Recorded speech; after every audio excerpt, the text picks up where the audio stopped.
Hello friends, welcome to CKD के MK that is civil के दुनिया के मजेदार किस्से विथ योर होस्ट एंड दोस्त Mainak. So today we have brought to you the किस्सा and the story of engineer Ritesh Kumar Diwakar. So to give a brief introduction of him, engineer Ritesh Kumar Divakar completed his BTech in civil engineering in the year 2016 from KIT University. During his tenure as a student, he always believed that if anyone has interest in a particular subject, then he will definitely achieve success and वही उनके journey में हमको सीखने को मिलेगा. He is currently working as a junior manager in JSW Infrastructure. His major professional achievements include completion of wagon tipler construction in IOET project, completion of substation building, conveyor foundation and transfer tower foundation in IOET project. कैसे उन्होंने अपना career परसू किया, कैसे first year से लेके fourth year तक उनका journey था एंड कैसे डिटर्मिनेशन के साथ उन्होंने अपना जो कॉम्पिटिटिव एग्जाम है गेट वो क्रैक किया और कैसे स्टिक रहे अपने बात पे कि मुझे कोर ब्रांच पे ही जाना है एंड जॉब करना है तो सिविल में ही करना है. तो आइए सुनते हैं किस्सा इंजीनियर रितेश कुमार दिवाकर.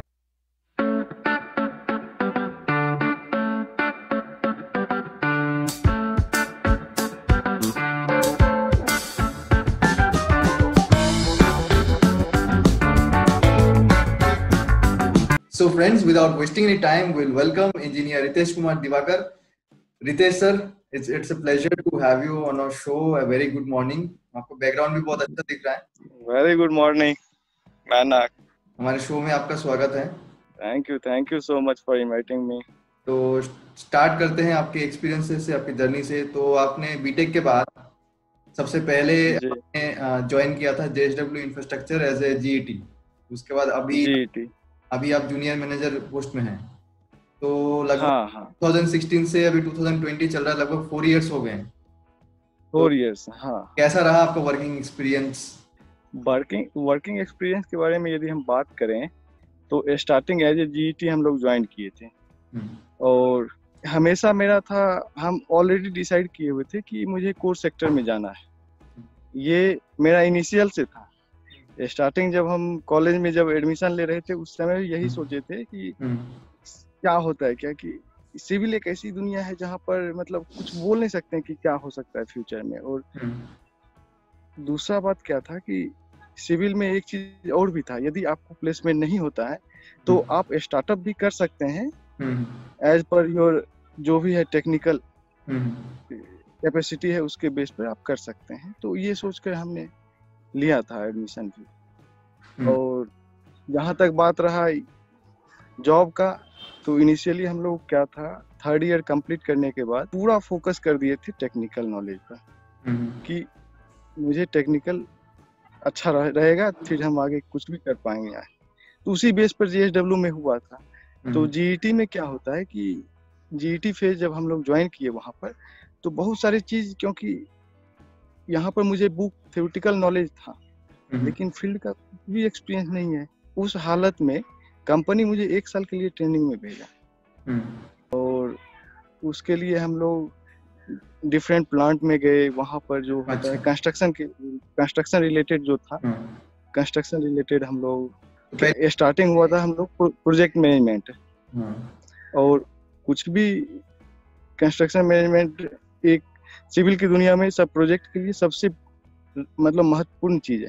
इसको लेकर हम लोग कंस्ट्रक्शन मैनेजमेंट में आए. फिर प्रोजेक्ट स्टार्ट हुआ. उसका क्या होता है कि कोई प्रोजेक्ट स्टार्ट होता है तो उसमें क्या प्रोसेस होते हैं, तो स्टार्टिंग से हम लोग जाने और उसको कैसे टैकल करना है. सबसे क्या है कि JSW as a client company है.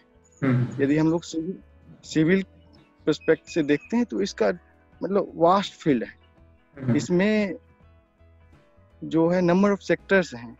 तो मेरा जो सेक्टर था वो क्लाइंट सेक्टर था. तो क्लाइंट फील्ड में क्या होता है कि क्या क्या चीजें देखनी होती है. मतलब कोई भी प्रोजेक्ट है, यहाँ मेरा जो प्रोजेक्ट था वो पोर्ट एंड हार्बर्स था.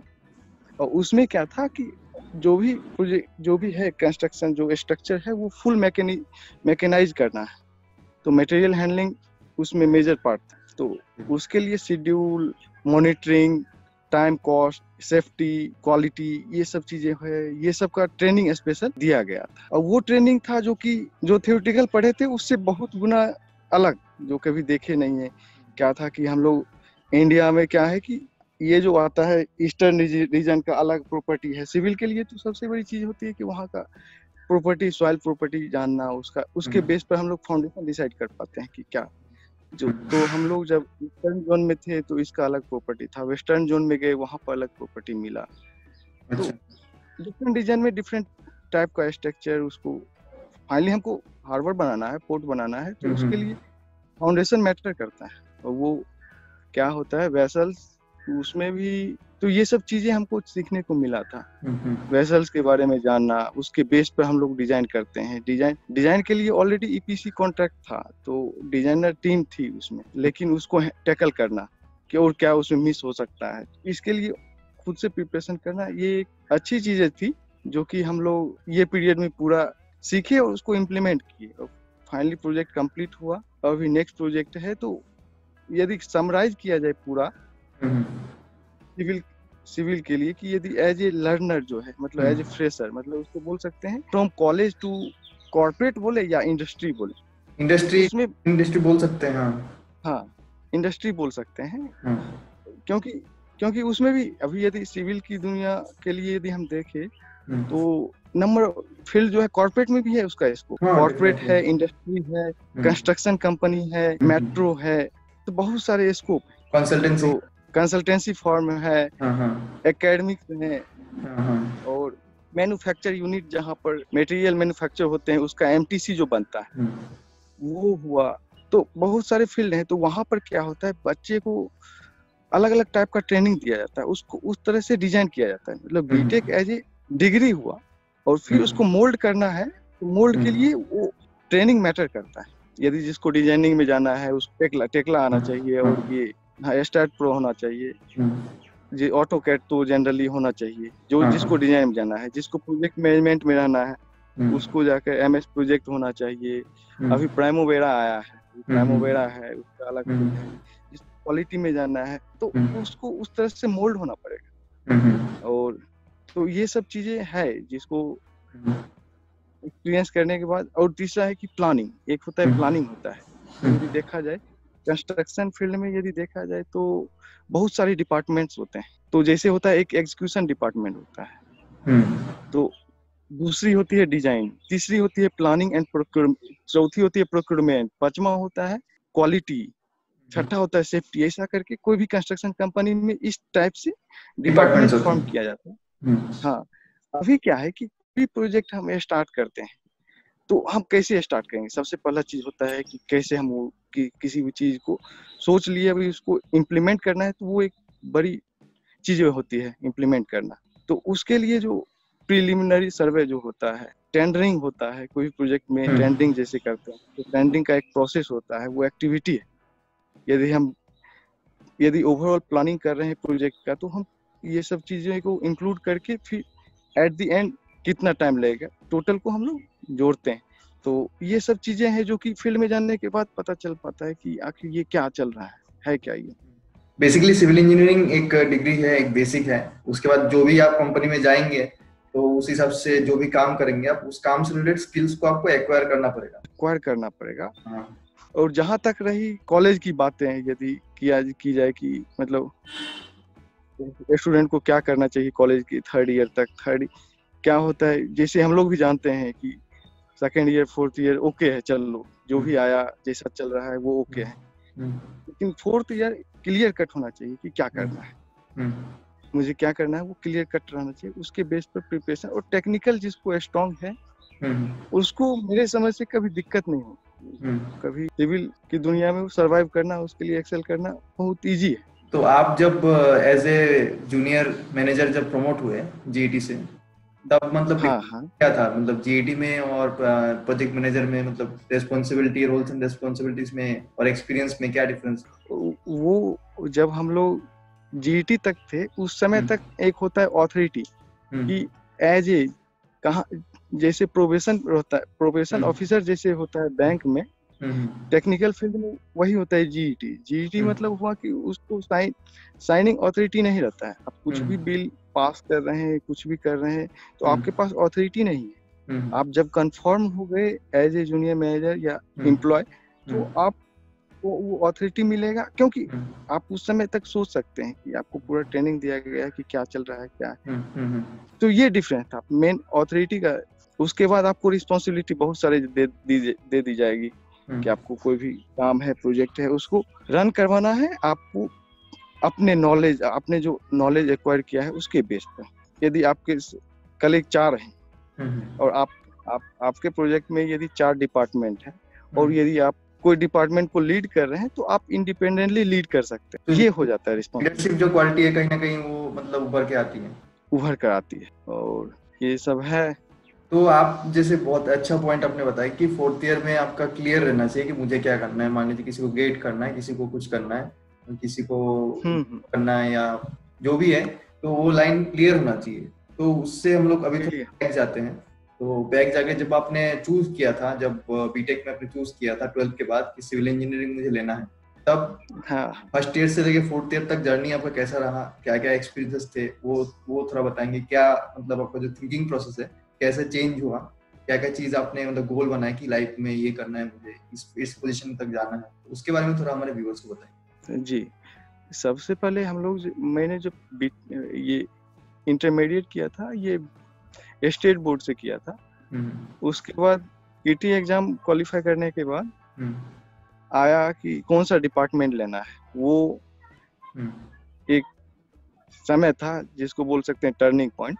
वहां पर क्लियर कट करना था, क्योंकि बहुत सारे अपॉर्चुनिटी थे, मैकेनिकल ले लें, सिविल ले लें। मैकेनिकल निकल गया था हाथ से, तो मेरा जो चॉइस था, यहाँ से हम लोग गए थे इलेक्ट्रिकल सोच कर गए थे, इलेक्ट्रिकल लेना है। तो इलेक्ट्रिकल निकल जाने के बाद अब कोई भी है उसके लिए मतलब सोच बनाना कि अब इसमें क्या करना है, क्योंकि इसके लिए भी सोचे नहीं थे। थर्ड पार्टी बोले हुए थे कि इलेक्ट्रिकल लेना है तो ले। यहाँ पर क्या हुआ, सिविल के लिए मेरा खुद का सोच बना कि यदि हम सिविल लेते हैं और यदि मैकेनिकल लेते हैं, तो सिविल एक ऐसी दुनिया है कि यदि हम प्लेसमेंट नहीं ले पाए, एक वो डर रहता है सिविल के लिए। यदि हम प्लेसमेंट नहीं ले पाएंगे तो आगे हम करेंगे क्या। उस पॉइंट ऑफ व्यू से सिविल को देखा जाए तो आप सरवाइव कर सकते हैं इस दुनिया में। यदि आपके पास जॉब नहीं है फिर भी आप डिजाइन कर पा रहे हैं, आप ड्राइंग बना पा रहे हैं, तो आपको स्टार्टअप करने में भी ज्यादा परेशानियां नहीं होगी। ये मुझे उस समय क्लियर कट हो गया।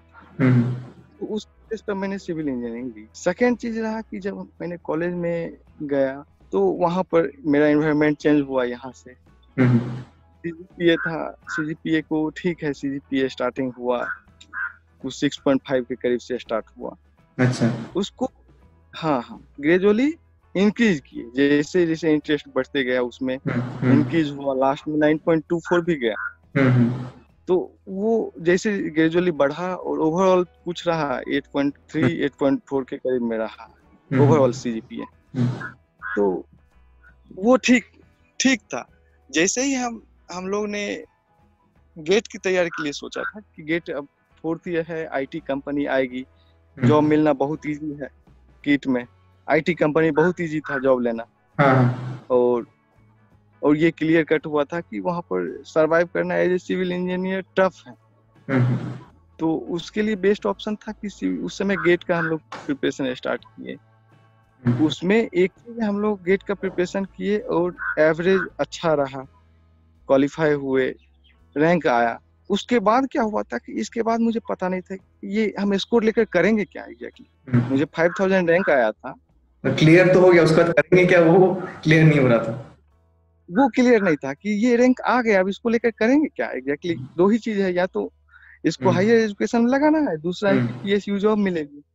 पीएसयू जॉब के लिए सिविल में आपको 100 से कम है स्कोर तो रैंक कम, 100 से कम है तो होने का चांसेस ज्यादा है।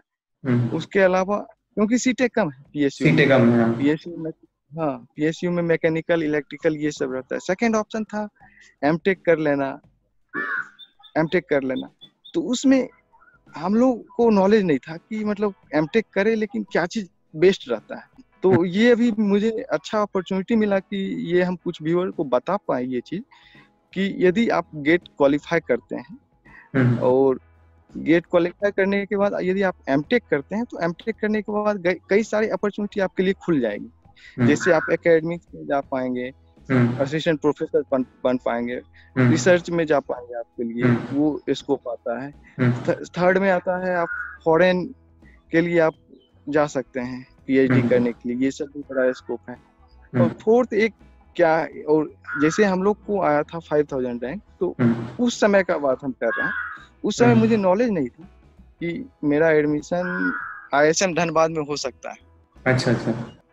और आईएसएम धनबाद में यदि सिविल इंजीनियर यदि एडमिशन ले लेता है तो वहाँ पर कैंपस होना बहुत इजी है। पीएसयू लाइक कोल इंडिया,